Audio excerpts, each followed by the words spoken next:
Check 1, check 2, check 3, check 4. All right. All good.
this meeting of the Sophia Travis Grants Committee.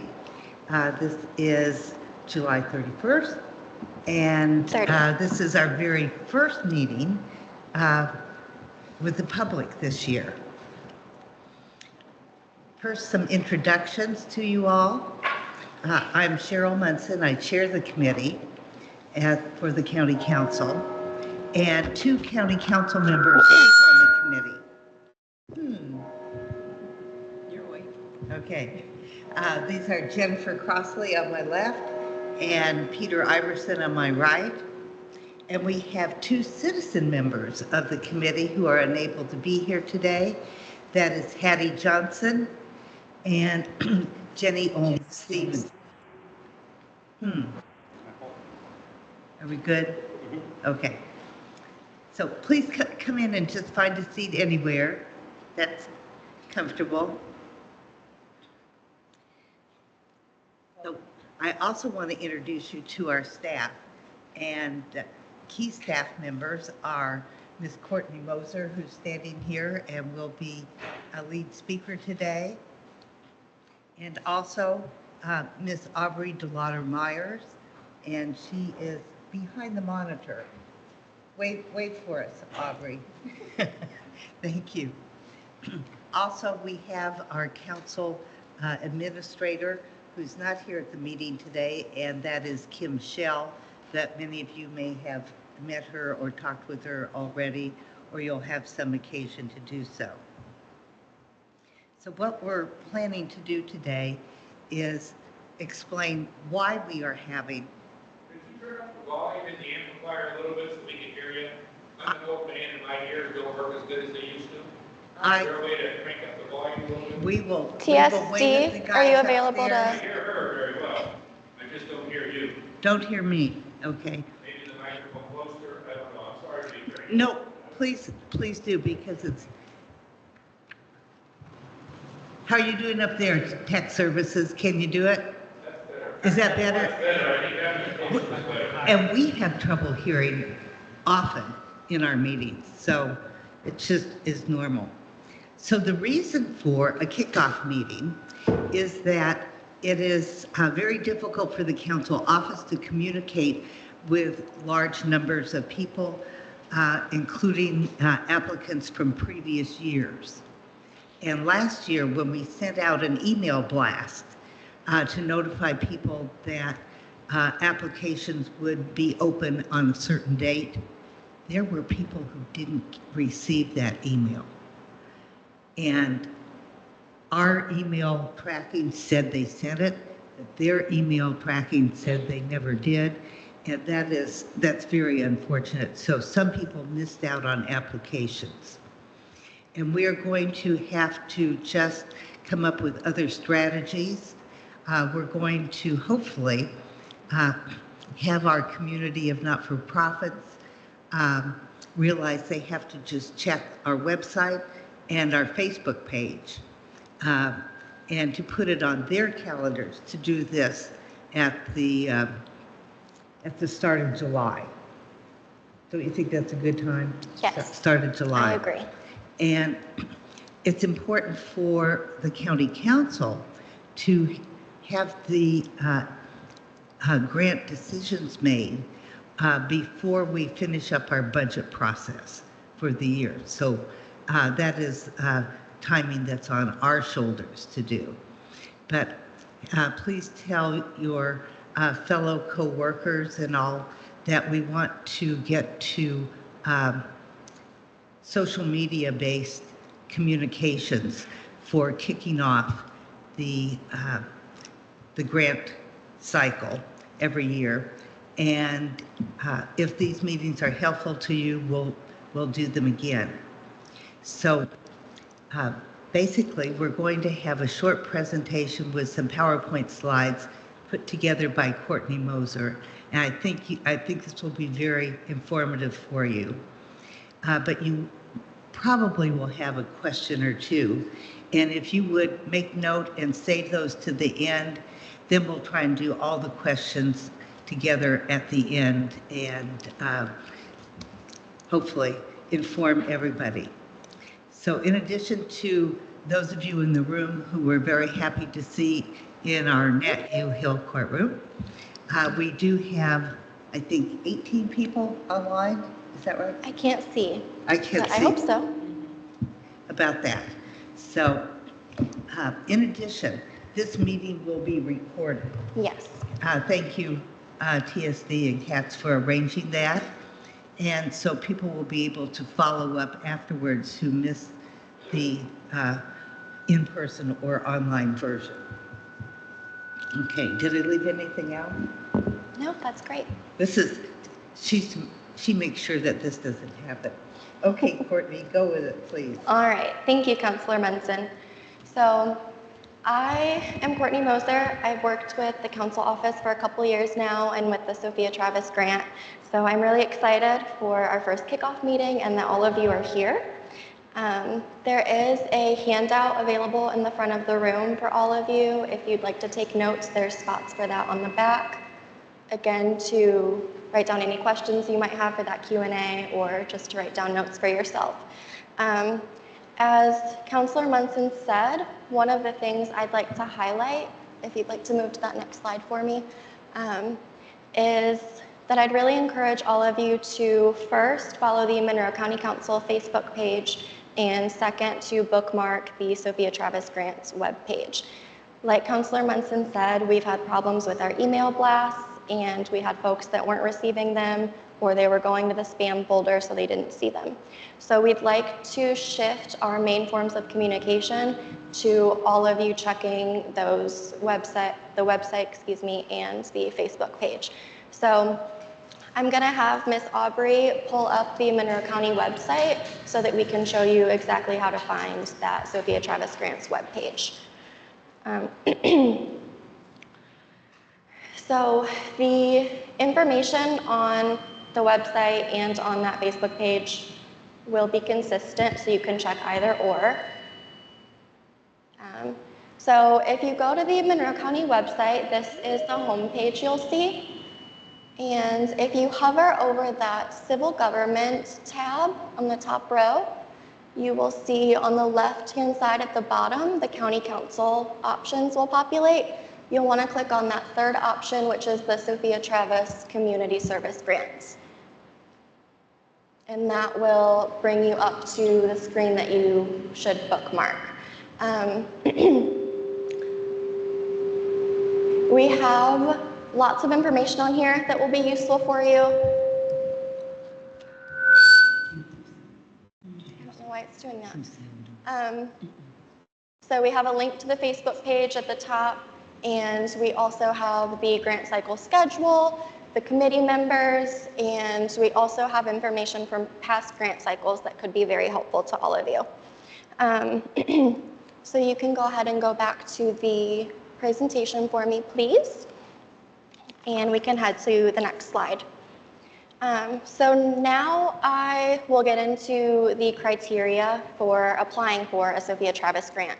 The most important thing is that you are a 501c3 organization and that you have that status upon submitting your application.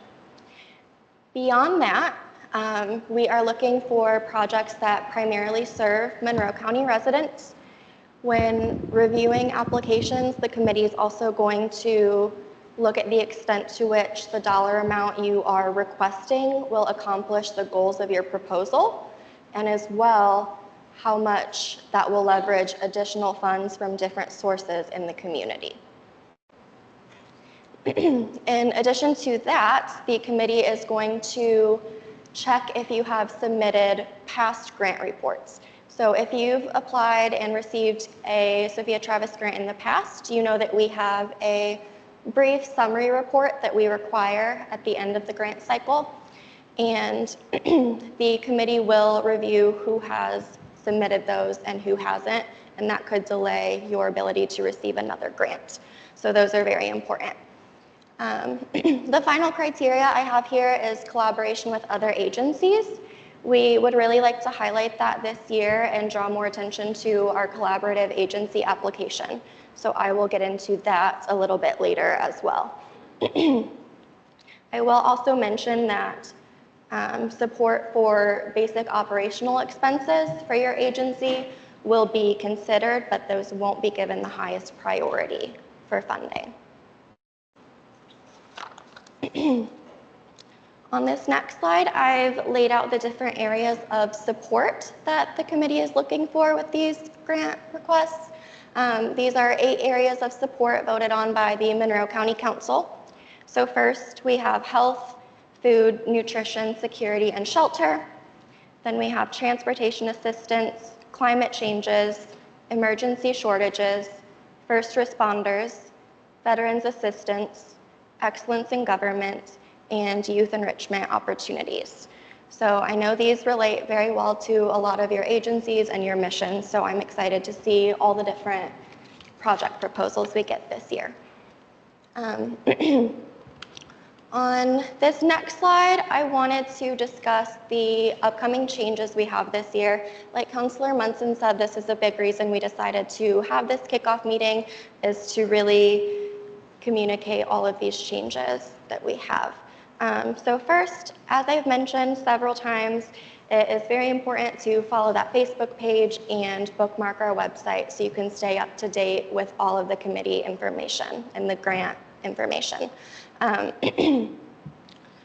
So I will say that this year we are going to do a bit of a transition where we still try to send those emails, but again, they're not going to be guaranteed. Some of you may get them and some of you may not. So I don't want any of you to rely on receiving those emails. So information, again, will be posted to both platforms. Another significant change, I'm sure you all have noticed, is that we have moved our grant cycle schedule quite a bit. Usually we would already have submitted applications and be reviewing them right now. But applications will be opening this Thursday, August 1st at noon. They'll be posted by noon. And they will be due September 20th. So you'll have a little over a month and a half to complete these applications. And about a month following that is when the awards will be announced by the Monroe County Council.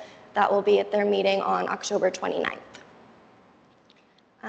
Another thing we have going on this year is the collaborative projects. So this has been an option for a couple of years now, but we'd really like to provide more guidance on it this year to see if we can get a few more of those. So I will get into that later as well. If we can go to the next slide. Thank you. I wanted to highlight the important dates and deadlines you all should be aware of. These are available on your handout. The 1st of August is when the applications will open this Thursday. They will be due September 20th again.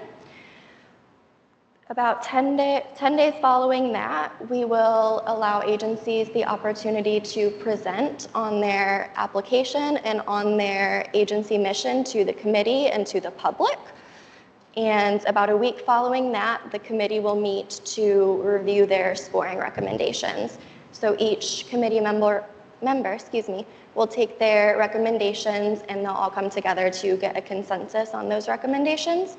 And those will then be presented to the Monroe County Council on October 29th. And that's when they'll officially be approved. At that point, they also need to go to the Board of Commissioners. And after that is when you would receive a grant contract if you were awarded funding. You would have 2 weeks. So November 15th is when you would need to submit your brief summary report, your grant contract. By November 15th, so it gives you about 2 weeks. And then in December is when your award checks will go out. I don't have a specific date for that yet because it depends on the days of council and commissioners meetings, but I do anticipate it being the first few weeks of December, and it should be by the end of the year. So, yes. All right, and then I will have you go to the next slide, please, Ms. Aubrey. At this point, I would like to go through the actual application. So I will have you go ahead and pull that up for me, and we can go through it together. I will be posting these again on Thursday when applications open, and they should be posted by noon. They'll be available on the Facebook page and on the website. So you'll see a link to this application, and you'll also see a link to guidelines that will lay everything out for you, but I'd still like to go through this with you as well. So again, do you mind zooming in on that for me? Thank you. Perfect. So the first thing we're going to ask you is for your 501c3 ID number, because again, if you don't have that, we can't accept your application. That's a very important part of it. So that is our first question. The second is going to ask you if you received a grant award in 2022. Did you submit that required report by March of this year? And you have yes or no and a not applicable option. So if you didn't receive an award, you can go ahead and choose that not applicable option. If you did not submit the report, we have a box for you to explain why not. If something came up or what prohibited you from doing that, you can go ahead and explain that there. Moving down, we just ask for your basic contact information, agency name, address, and we ask for a primary and secondary contact. And I'd really like to ask all of you to make sure that you put more than one contact down for this, because I've had several situations where I only have one and we can have a time-sensitive issue and I can't reach someone. So having two contacts can really help me in that situation. So I ask all of you to do that, please. And then if you scroll down to the bottom of this page, we'll start getting into the actual project information. So the first thing it's going to ask is for the project title, so what you're calling it, and how much you are requesting from the Sophia Travis grant. Next to that, it will ask you for the overall cost of your project as well. And then if you move down, it's going to ask you for the total number of clients impacted by this project. And then it will ask how many of those are Monroe County residents. Because remember, when we go back to that criteria, we primarily want these to serve the Monroe County residents. So we'd like to know how many of those we'll be serving.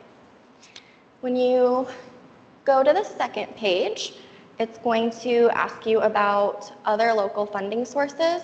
So if there's anyone else that's providing funding for your project, if you can list that there for us and the amount that they're giving you. There's also a column on the right where you can choose if the funding is confirmed or if it's still pending. So if you're sure you're getting it or if it's not finalized yet. And then moving down, we'd like an itemized grant budget. So if you can list and prioritize the different elements of your project, with 1 being the highest priority, 10 being the lowest priority. And there are 10 slots there for that. And you don't feel like you need to use all of them, just use as many as you need. And then if we can scroll all the way down to the bottom, I have a sort of checklist there for you so that you can see as you're submitting the application what other documents you need to be sending me with it. So first is the most recent year-end financial statement for your agency, and that should include your funds, revenue, and expenditure totals. Second is going to be the grant project proposal narrative. So Ms. Aubrey, if you can scroll down to just a little bit further so they can see this third page, we've provided a form for you to put your narrative on. It's an 1,000-word maximum, so you are welcome to attach additional pages if you need to. I'll have you scroll back up. I just wanted to show them that page. And that page is just attached to the application. Following that, we need a W-9 form, and that needs to be for the current year, so make sure that W-9 form is up to date. Another thing I will mention is that the address that's on your W-9 form is where we will send your check. I get that question very often. We can't send it anywhere else than the address that's on that W-9 form. And then the last thing I have on this checklist is an agency cover slide, and that will pertain to the public presentation, which we will be talking about here in a couple slides. And then below that, we just need an authorized signature from someone in your agency. So that's the application. Again, if you have any questions while you're filling it out, you're welcome to reach out to the council office and we're happy to help you. And if you want to go ahead to that next slide, please, Aubrey.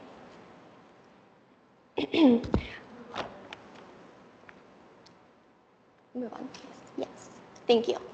I will also mention to submit your application, you can either email that to the council office email, which is listed on your handout, counciloffice@co.monroe.in.us, or you're welcome to drop off a physical copy if you'd like as well. And then we will get into the collaborative applications. So like I mentioned, this has been an option for a few years, but we wanted to provide more guidance this year. When reviewing applications last year, the committee noticed that there were multiple projects around the community requesting funding for the same goal. The main thing that's coming to my mind is food insecurity. We had several different agencies looking to address that. And so they were discussing ways that we could try to collaborate better as a community and maybe put those funds together and see if that addresses the problem any better. So this is an option that you are welcome to. We also know that you know best how to spend this funding. So if this is something that doesn't make sense for your agency, you do not have to do it, but you are more than welcome to. The application process is about the same. You'll be filling out the same application. It can be 2 or more agencies. One thing to remember is that at least one of those agencies does need to be a 501c3. So if you're not a 501c3, this would be a good option to partner up with someone who is. That way you can still submit an application. So the agency that is a 501c3 will be defined as the fiscal agent of the application, and they will also be our primary contact. That will be the agency that needs to submit the W-9 form and a year-end financial statement as well. The other part to this collaborative application is that all the agencies involved will need to complete a memorandum of understanding in which they detail the duties between them for the grant project.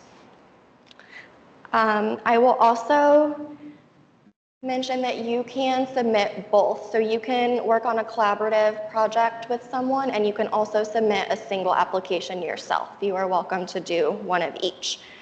There is not going to be a difference in the scoring procedures for these. There's not necessarily an incentive to do one versus the other. It's whatever works best for your agency.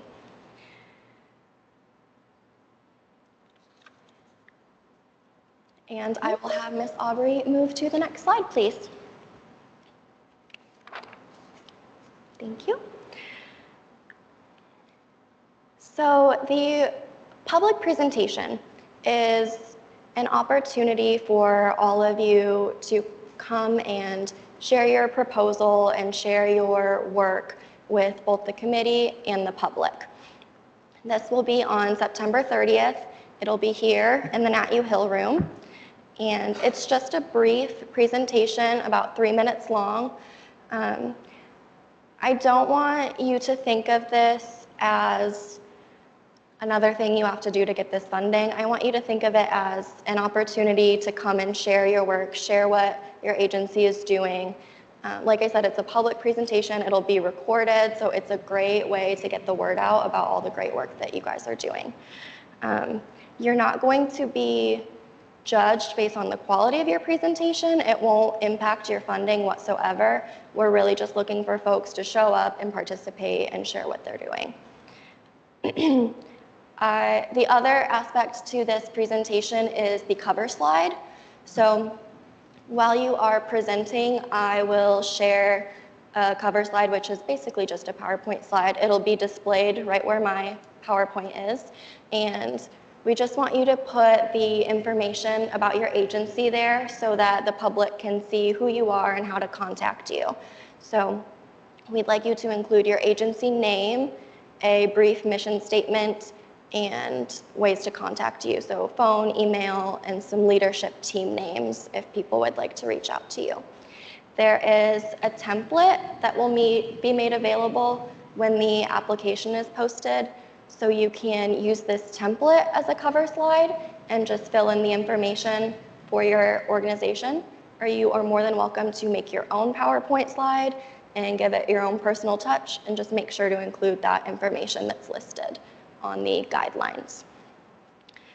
The presentations will be in a random order.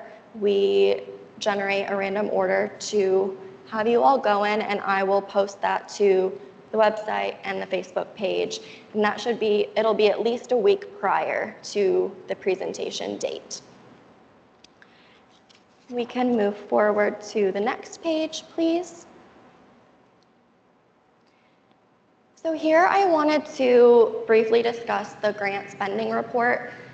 This is what I mentioned earlier, that the committee is looking to make sure that you complete at the end of your grant cycle. And this is a very quick and easy report. We're not looking for too much. We just need a brief summary report of your project, what happened with it, if it was completed, if you had any hurdles, how it went. And we also need a copy of any invoices and receipts that the Sophia Travis grant funding was used for. The deadline for the report is, you have about a year and 3 months to work on it. So if you have quite a while. For example, if the funds for this year's grant cycle go out in December, you'll have until December 31 of 2025 to spend those funds, and then you have until March of 2026 to give us a report. So it's a really quick and easy report, and you have quite a bit of time to work on it, so I really, really ask that all of you do that, and that will help to make sure that you can continue to receive grant funding moving forward. And we also just want to stay involved in the projects that you guys are working on and know how they're going. I would also encourage you guys, if you have any pictures or any results from how your project went, definitely send those to us and we can share them with the council and with the community. So we really just want to stay involved and know what you guys are up to with this grant funding. That's all I have there. If you'll go, oh, great. I just have a couple tips for you to wrap up. Again, if you go to the Sophia Travis Grants webpage, like I've said 100 times already, you will see a lot of helpful things. We have past presentations available, so if you want to see presentations folks have done in the past to get a better idea of what to expect, those are all recorded. We always have the previous year's grant applications available online as well. They're all redacted with personal information, obviously, but we have those available if you'd like examples to help you work through your application. So again, those are available on the Sophia Travis Grants webpage. And then again, I will encourage you to follow the Facebook and bookmark the webpage. If you want to go ahead to the next slide. That is all I have for you. I am more than happy to answer any questions, and the committee is here to answer any questions as well. We have this table up here if anyone would like to come forward, and we'll also take questions via Teams if you would like to raise your hand. Would you like to come up and speak into the microphone so that everybody can hear your question along with the answers? Thank you.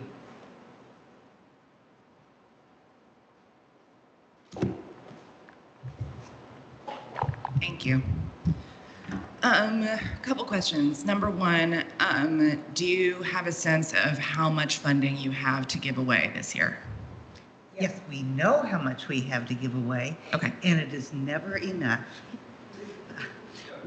Every year we go through this, and we do award whatever we have available. We always have more funding requested than we could possibly award. So this is important for you all to know, that when we ask you to prioritize your budget, that you do focus on the elements that you consider most important. And so we know we are not, except in a few cases, totally funding a project. We are helping fund projects, and that's okay with us. One thing that the committee pays attention to, and I want to mention this, is that we do not wish to provide salaries for staff. And that doesn't mean we won't provide salaries for personnel who are working on a project, but that's different than agency staff. And that is because we want to see actual good works accomplished and to be able to share these with the public, and the public knows what they are getting because it's been described as part of a project. So I hope that's helpful for you. I have that number, the amount of funding that we have available, and that is listed on the application that will come out on Yes. Thursday. We have $167,000 total. Right. Okay, and is there a maximum to how much we can request? We never put that down. No. Okay. I guess you could ask for the max, Right. or you could ask for $1. Shoot for the moon. Just two more questions. One, actually one more question. When the category and areas of support for excellence in government, what is that? That is a little used, a seldom awarded category. It has been part of our initial ordinance setting up the committee and the grant program. And we did encourage departments of local government to do innovative things.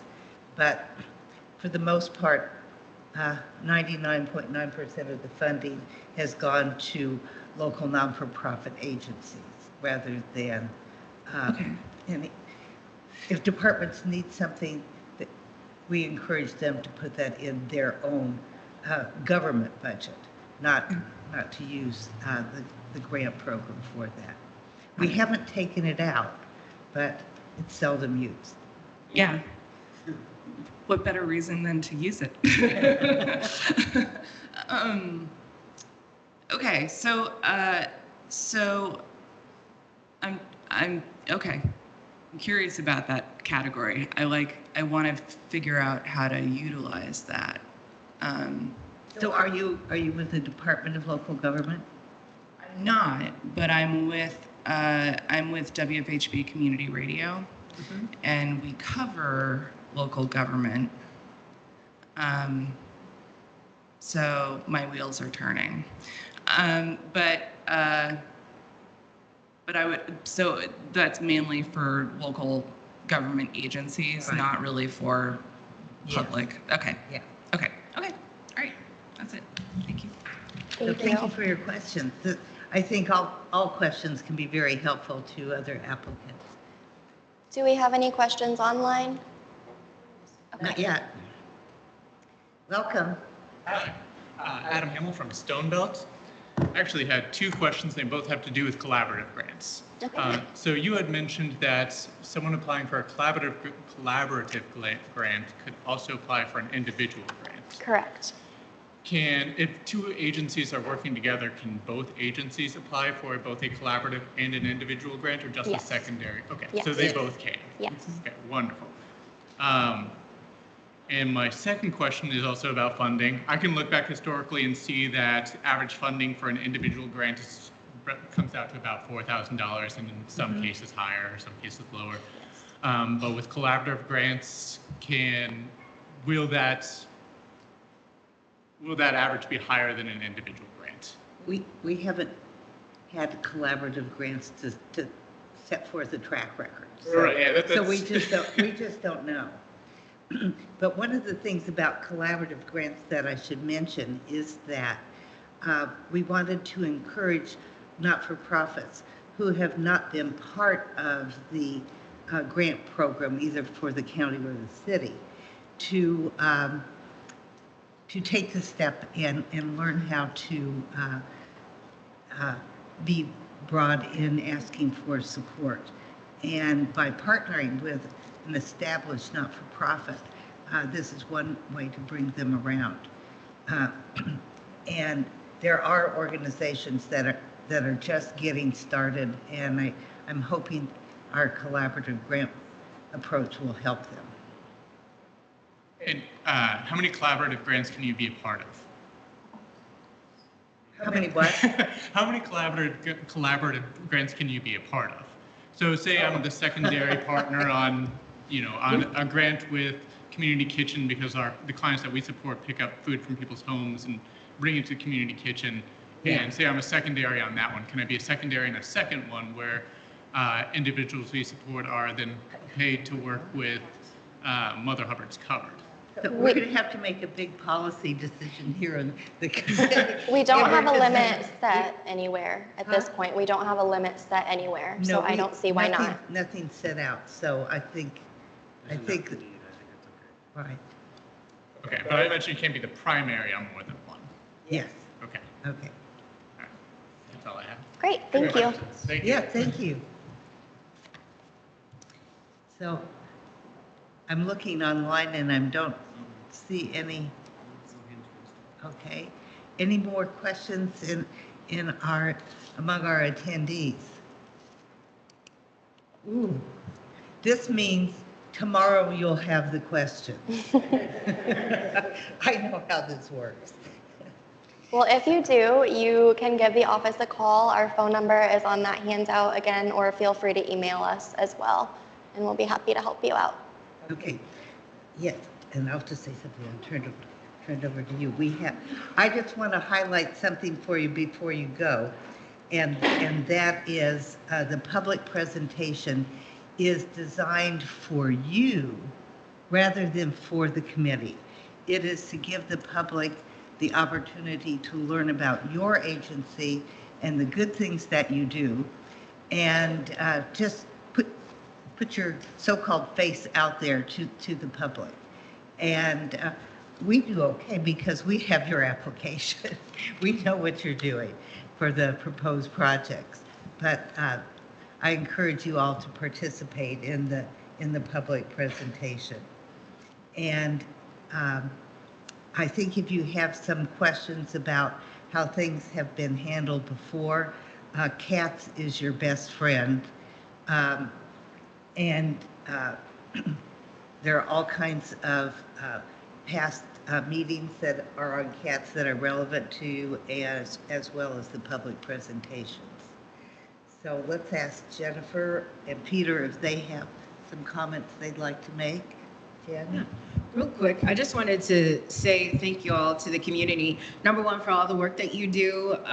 This isn't easy, and we live in some very complicated times where we know that most of you probably also go to the city funding as well. And so we wish if we had a magic crystal ball where we could have an infinite amount of money to give to you all. And because of the work that you do, we wish we can. However, we do not.